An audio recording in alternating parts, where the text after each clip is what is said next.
ये कहानी है रचना की, जो शहर से ब्याह कर इस गांव में आई थी। सांवली सीधी सादी, लेकिन उसकी आंखों में कुछ तो ऐसा था जो किसी ने पहले नहीं देखा।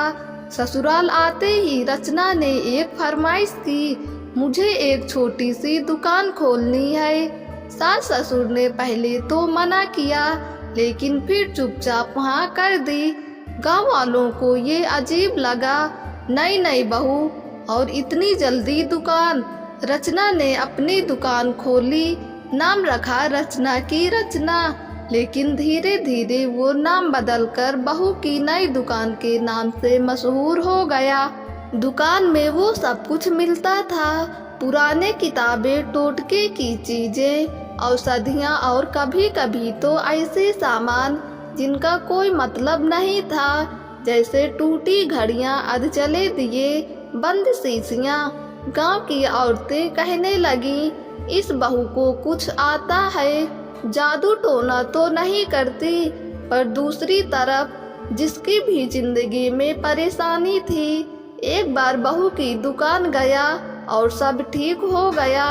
सब कुछ सामान्य लग रहा था, जब तक एक रात गांव की सबसे बुजुर्ग महिला बड़ी अम्मा अचानक गायब हो गईं।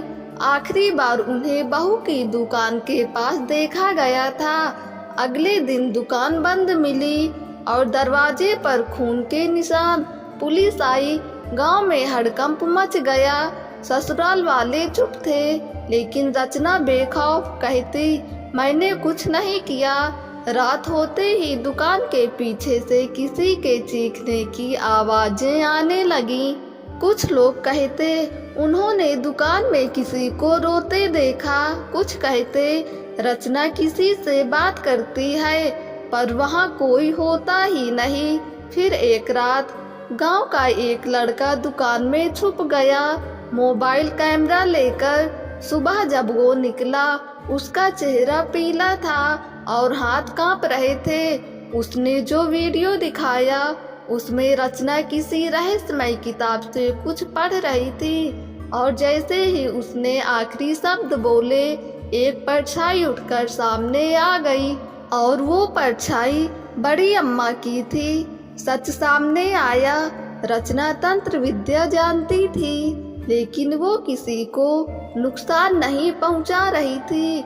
वो आत्माओं से बात करती थी, उन्हें शांति देने के लिए। बड़ी अम्मा की आत्मा अटकी हुई थी और बहू ने उसे मुक्त किया। अब बहू की नई दुकान गांव की सबसे रहस्यमयी लेकिन पूजनीय जगह बन चुकी है। वहां अब लोग मदद के लिए जाते हैं, डरने के लिए नहीं। लेकिन आखिरी सीन में कैमरा जब दुकान के एक कोने की ओर जूम करता है, वहाँ एक नई शीशी में कोई नई आत्मा कैद दिखाई देती है। दोस्तों, अगर आपको ये कहानी पसंद आई हो तो हमारे YouTube चैनल को सब्सक्राइब करके बेल आइकन को क्लिक कर दें, ताकि वीडियो का नोटिफिकेशन सबसे पहले आप तक पहुँचे।